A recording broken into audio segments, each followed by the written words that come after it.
Hello guys, कैसे हैं आप लोग। मैं आशा करता हूं कि आप लोग ठीक होंगे, चकाचक होंगे। इस समय हम लोग इंटर की फ्लेमिंगो बुक से जो है चैप्टर वाइज समरी डिस्कस कर रहे हैं। तो हमने 6 लेसन तक चैप्टर की समरी डिस्कस कर दी है। आज हमारा 7th लेसन है और उस लेसन का नाम है the interview.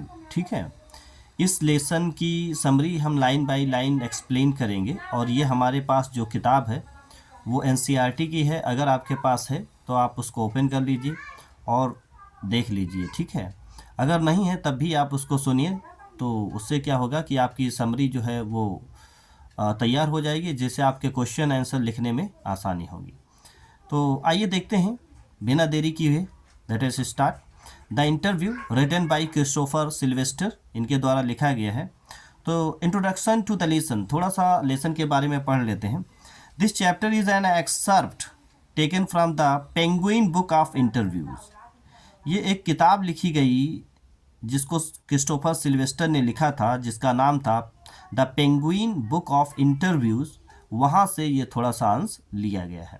It is written by Christopher Sylvester, और ये किताब क्रिस्टोफर सिल्वेस्टर के द्वारा लिखी गई थी। In this he talks about a various opinions of celebrity regarding an interview. इस लेसन के अंदर वो इंटरव्यू से संबंधित जो बहुत सारे हमारे सेलिब्रिटी होते हैं, उनकी, सेलिब्रिटी का मतलब होता है बड़े बड़े व्यक्ति जो फेमस लोग हैं, उनके जब इंटरव्यू लिया गया तो इंटरव्यू के बारे में इनको जो वेरियस ओपिनियंस हैं उसका वर्णन करती है। और इसमें बताया गया है कि इंटरव्यू के क्या फंक्शंस हैं, मेथड्स क्या है और इसके गुण क्या है। It also consist of an excerpt from an interview with the famous writer Umberto Eco. और ये लेसन जो है एक एक अंश है एक इंटरव्यू का with famous writer Umberto Eco के द्वारा। मतलब इसमें विख्यात लेखक अम्बर्टो इको के एक साक्षात्कार के अंश भी शामिल हैं। मतलब कि अम्बर्टो इको ने एक इंटरव्यू लिया था, उसका वर्णन किया है।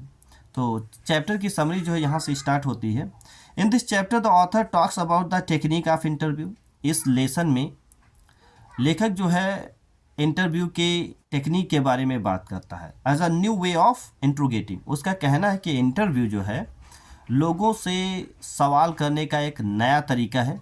लोगों से जिस तरीके से क्वेश्चन किया जाता है, उससे पूछा जाता है, तो इंटरव्यू एक तरीके से पूछताछ करने का एक तरीका है, मीन्स इंट्रोगेटिव का एक तरीका है। He talks about it with reference to the field of journalism. He talks about it, वो इसके बारे में बात करता है पत्रकारिता के क्षेत्र से, उसके संदर्भ से। Higher opinions of the interview of its function, methods and merits very considerably. फिर भी इंटरव्यू के बारे में जो लोगों के विचार हैं, जो इसके कार्य हैं, जो इसके तरीके हैं, जो इसके गुण हैं, तो हर एक व्यक्ति के हिसाब से इसके जो तरीके कार मेथड सब अलग अलग हैं। Some claim it as a source of truth. कुछ तो कहते हैं कि इंटरव्यू जो है एक सच्चाई को जानने का एक स्रोत है।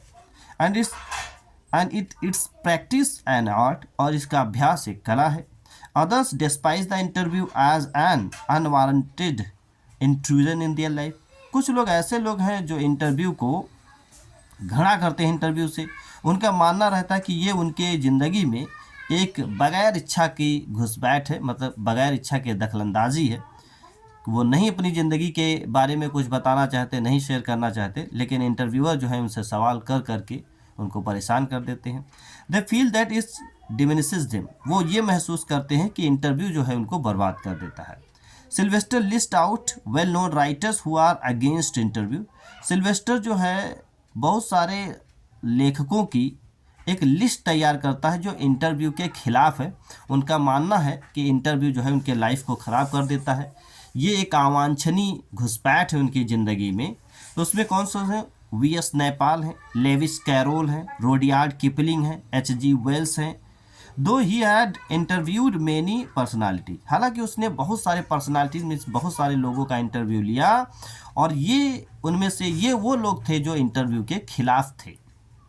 It is surprising to notice that an interviewer it is surprising to notice, ये देखना बहुत ही आश्चर्यजनक है कि एज एन इंटरव्यूअर, मतलब एक साक्षात्कार के रूप में, each one is comfortable where is as an interview, कि जब कोई बंदा इंटरव्यू लेता है तो वो ज़्यादा आराम में होता है, और वो आदमी उसकी कंपैरिजन में जिसका इंटरव्यू लिया जाता है वो कम आराम में होता है। तो जो इंटरव्यू लेता है वो कंफर्टेबल होता है, जो इंटरव्यू देता है वो थोड़ा सा घबराया होता है। He feels it much disturbing and diminishing, क्योंकि जो इंटरव्यू देता है उसको ऐसा लगता है कि ये उसकी ज़िंदगी को डिस्टर्ब कर रहा है और उसको उसकी वैल्यूएशन को गिरा रहा है, उसको बर्बाद कर रहा है। It in the words of the writer, अगर लेकिन लेखक के शब्दों में अगर कहा जाए, it is a serviceable medium communication, कि इंटरव्यू जो है एक मीन्स सेवा योग्य माध्यम है बातचीत करने का। सेकेंड पैराग्राफ बताया गया है कि it is an extract from an interview of Umberto Eco by Mukund Padmanabham from the Hindu. एक हिंदू में आर्टिकल छपा था, इंटरव्यू एक छपा था, जिसको मुकुंद पद्मनाभम ने लिया था, किसका? अम्बर्टो इको का। अम्बर्टो इको का मुकुंद साहब ने एक इंटरव्यू में साक्षात्कार लिया था, और ये कहाँ छपा था? हिंदू में, उसी का डिस्कशन है। Umberto Eco is the author of the popular novel name of the rose. अच्छा, अम्बर्टो इको जो थे बहुत ही ज़्यादा लोकप्रिय, बहुत ही फेमस थे, क्योंकि इन्होंने एक नॉवेल लिखी थी जिसका नाम था नेम ऑफ द रोज, वो बहुत ही फेमस हुई। This interview help us know many aspect of his writing style and ideas. इस इंटरव्यू ने उनके लिखने की स्टाइल, उनके जो विचारों के बहुत सारे पहलुओं के बारे में ज्ञान दिया। दो he gives the conviction of doing many things as a time, और हालांकि उन्होंने ये भी स्वीकार किया कि वो एक समय में बहुत सारी चीज़ों को कर लेते हैं। He says he is doing the same thing, surprising his philosophical interest through his writing and his novel. He is doing the same thing, और उन्होंने आगे वो कहते हैं कि he is doing the same thing, और वो वही काम करते रहते हैं, परसुइंग हिज फिलोसफिकल इंटरेस्ट, और उनके मन को जो अच्छा लगता है वो उसी को करते हैं, through his writing and his novel, अपनी रचनाओं को लिखने के दौरान, अपनी उपन्यास को लिखने के दौरान। Through his modest answer he tells the secret of his success. Through his modest answer, बहुत ही विनम्र उत्तर में वो जवाब देते हैं कि किस तरीके से उन्होंने सफलता को हासिल किया। He utilises the interstitial spaces on his advantage. वो कहते हैं he utilises interstitials empty spaces to his advantage. वो कहते हैं कि उन्होंने अपने लाभ के लिए जो उनके ज़िंदगी में खाली स्थान है उसका भी उन्होंने प्रयोग किया है। इसके लिए वो बहुत सारे उदाहरण देते हैं। He refers himself to be called an academician. वो क्या कहते हैं कि अपने आप को एक शिक्षा विधियों के रूप में अपने आप को पुकारा जाना पसंद करते हैं। He has written 40 philosophical writing. इन्होंने लगभग 40 दार्शनिक रचनाओं को लिखा है। जस्ट 5 नॉवेल्स, और इन्होंने पाँच नॉवेल्स को लिखा है। When Mukund Padmanabhan asked the reason behind the huge success of the name of the rose, जब मुकुंद पद्मनाभन ने उनसे पूछा कि उनकी नेम ऑफ द रोज जो बुक है उसकी सफलता के पीछे क्या रीज़न है, क्या कारण है, he honestly replies that it is a mystery even to him. उन्होंने बहुत ही हंसते हुए जवाब दिया कि ये इतनी किताब फेमस हुई, इसका कारण तो मुझे भी नहीं पता। Perhaps the appropriateness of time it was written could be the reason. उन्होंने कहा हाँ, ये भी हो सकता है कि जिस समय ये लिखी गई शायद ये उसके लिए बहुत ही उचित समय था। He thinks that if he wrote the novel 10 years earlier और later it would not have achieve the same success. वो ये भी बताते हैं कि अगर उन्होंने ये नॉवेल लगभग 10 साल पहले या 10 साल बाद लिखा होता तो शायद ये नॉवेल इतनी ज़्यादा उपलब्धि ना पाती। दस the reason of success of the novel remains a mystery. लेकिन एग्जैक्ट नॉवेल का सफलता का रहस्य क्या था, ये रहस्य ही रहता है। As we go through this extract, जब हम इस अंश को पढ़ते हैं, वी कैन ईजिली नोट, तो हम आसानी से बता सकते हैं, देख सकते हैं, Umberto Eco does not think, कि अम्बर्टो इको जो है वो सोचता नहीं है इंटरव्यू इज़ अ क्राइम और अफेंस। अब उसको नहीं लगता कि इंटरव्यू लेना एक अपराध है और एक क्राइम है। ही इंटरैक्ट्स विलिंगली एंड मॉडेस्टली। अब वो जो है लोगों से बड़ी ही मन से और बड़ी ही विनम्रता से बातचीत करता है। ठीक है, तो इस तरीके से ये लेसन समाप्त हुआ। छोटा था इसकी समरी। तो मैं आशा करता हूँ कि आपको समझ में आया होगा। अगर आपको थोड़ा बहुत कम समझ में आया तो आप वीडियो को दोबारा देख सकते हैं, ठीक है। और ज़्यादा से ज़्यादा रिवीजन करें इस समय। अब बस रिवीजन ही एक ऐसा हथियार है जिसके ज़रिए से आप अच्छे नंबर पा सकते हैं।